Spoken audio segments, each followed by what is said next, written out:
Good morning. I'm Marcy Evans from Ford's communications team, and I want to thank those of you here with us in person and those watching remotely for joining us this morning. We know many of you have been anxiously awaiting information about Ford's developments in its contract negotiations with the UAW, and this morning we have more information to share. Here to talk more about it is Ford's Executive Vice President of Global Manufacturing and Labor Affairs, John Fleming. And Marty Mulloy, Ford's Vice President of Labor Affairs. Good morning. And I will turn it over to them.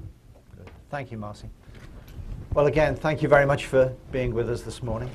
I'm sure, as all of you have seen by now, we're really pleased that we've been able to reach a tentative agreement with the UAW. Happened in the early hours of this morning.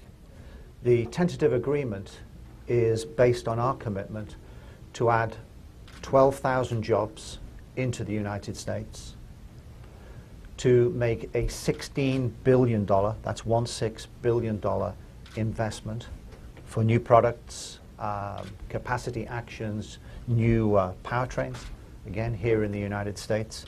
And of that $16 billion, $6.2 billion of it is direct investment in the manufacturing plants. Now, we're really pleased with this tentative agreement. We really believe that it's fair to our employees and recognizes the contribution that they've made to the success of Ford Motor Company. But we also believe and are very happy with the fact that it will continue to improve our competitiveness directly here in the United States. This agreement also enables us to insource work from Mexico, from China, and from Japan, and from other areas as well. And this, again, is also good for jobs here in the United States. I would also like to take the opportunity to really thank the leadership of the UAW, Bob King, Jimmy Settles, and all of the negotiation and bargaining teams for their hard work, for the very professional way in which they have conducted themselves through these negotiations. These have been demanding negotiations, but we are really, really pleased, and we really thank them, and I personally would like to thank them for their professionalism through it all. So at that point, Marcy, I'd like to ask if there are any questions. Right now we will start to take questions. If you would please wait to ask a question until you have a microphone. And I think John and Marty would very much appreciate it if you would just identify yourself and the news outlet that you are representing this morning. Yeah, Greg Gardner from the Detroit Free Press. Okay. Your stock's at a 21-month low. The investment community didn't exactly embrace the GM deal.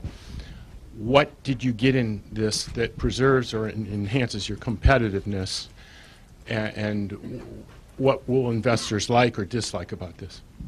Well, I think it's a little early to say, because clearly all the things that we've announced, it's contingent on us reaching final program approval and contract approval.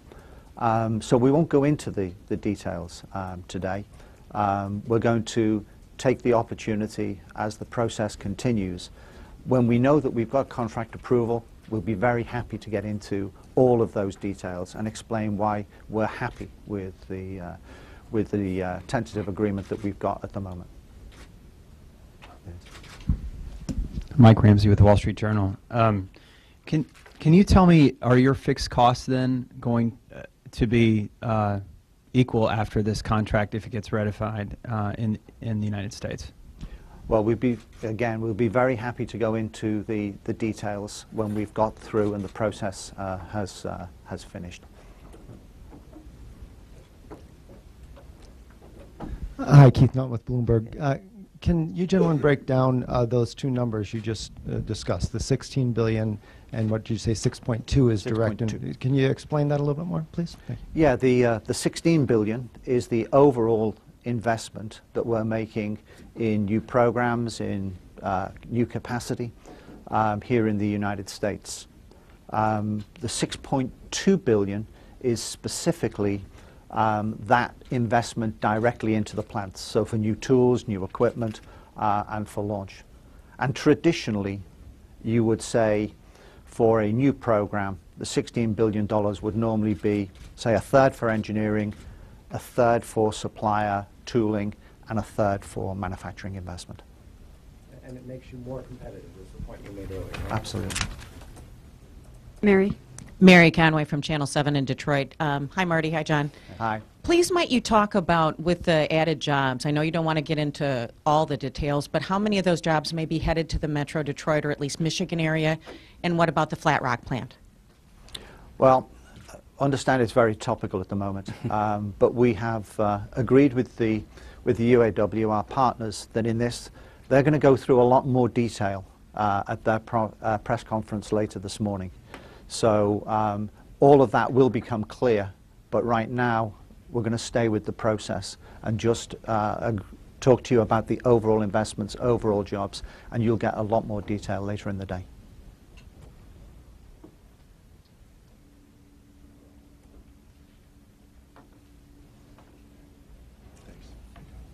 Hi, thanks. It's Bernie Woodall with Reuters. I noticed that the 12,000 hourly jobs that are added, 7,000 have already been announced. What's the like number for the 16 billion and the 6.2? How much of that has already been announced? Of the 16 billion, and I'll go specifically into the 6.2 because that's really the only part, there is about 4.8 of the 6.2 which is new and we've not talked about before. And when do you expect ratification? Well, it's not a process that we control, of course, but we certainly hope within the next couple of weeks.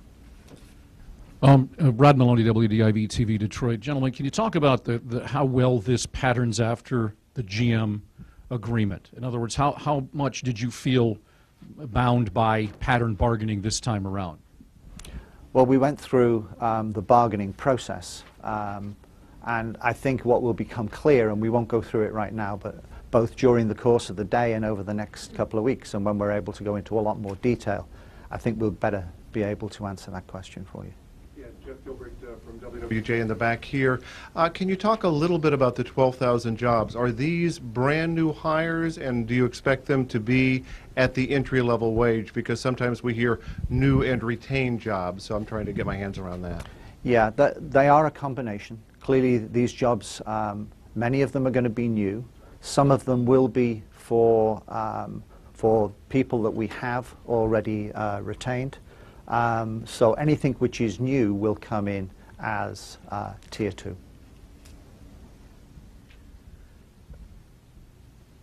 Deanne Durbin with the Associated Press. Good morning.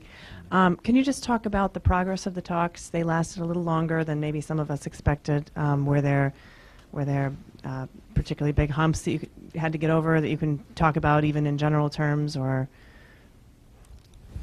Go on, Mike. I'd characterize the talks as very professional. I will say this, we spent a lot of time working at Ford at developing work streams and breaking the contract into its elements. One of the areas we really concentrated on was jobs. Since from 2007 all the way through to 2011 in negotiations, we've worked collaboratively internally within the company, manufacturing, product development, purchasing, all the way through. And with the UAW, identified job opportunities. So by the time we got into the formal talks, we had already socialized so many issues. One thing, and when you really get engaged in national bargaining like this, is the detail involved in making sure you get everything right. In fact, we had our team stay all the way through the night, putting everything together and making sure everything was agreed to and everything was initialed.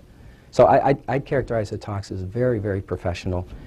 Both sides bargaining in good faith and a very, very focused on a problem-solving methodology.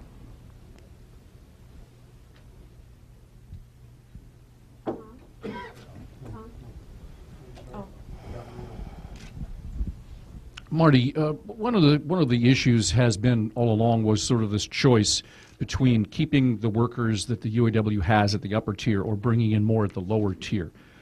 Looking at this, you only have 4,000 more coming back that haven't been announced. Tell me about the process of that. the UAW's decision to be receptive to that, where these jobs are coming from, and what it is precisely that they're going to be doing.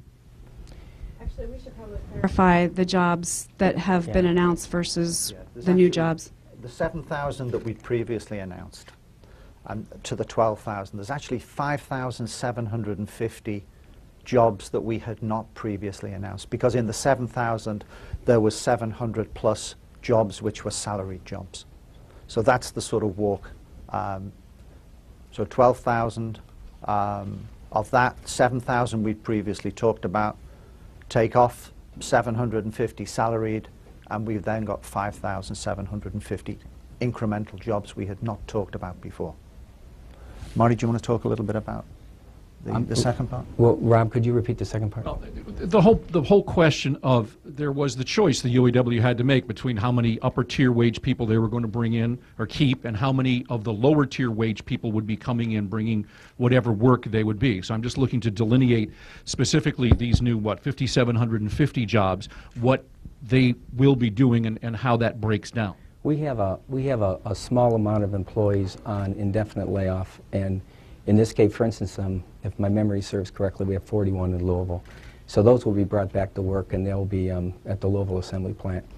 But Louisville is an example. The majority of those are going to be our entry-level employees. Hi, this is Bernie at Reuters again. Could you tell us how many temporary workers Ford now has, and whether their status has changed, whether those are going to go off temporary status, and did they get any kind of a change in their pay? Yeah. Presently, we have in the neighborhood of about 2,000. Some of those are summer replacements, Bernie, and some of those are there for launch. Some of those are more permanent jobs, and we'll be getting into detail later about what the conversion rate is. Marty, Dave Barkoltz, Automotive News. Your entry-level wage was already higher than at General Motors and Chrysler. Did you do anything additionally to that, or are you sticking with the current entry-level wage?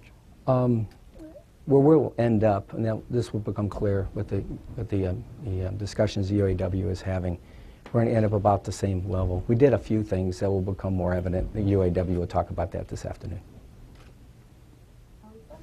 Elisa Priddle at the Detroit News. So of the 5,000 new, are you able to say, though, of that group, how many are new and how many are retained? The majority of those, Lisa, would be new. In terms of when you say retained, you're referring to like laid off employees who are currently... Or saving existing jobs. John, do you have a... No, the 5,750, our assumption is they will be new added jobs. So it's our opportunity for bringing in new people, which will help us then with our overall labor cost and to increase the number of the Tier 2 people. Thank you. You're welcome.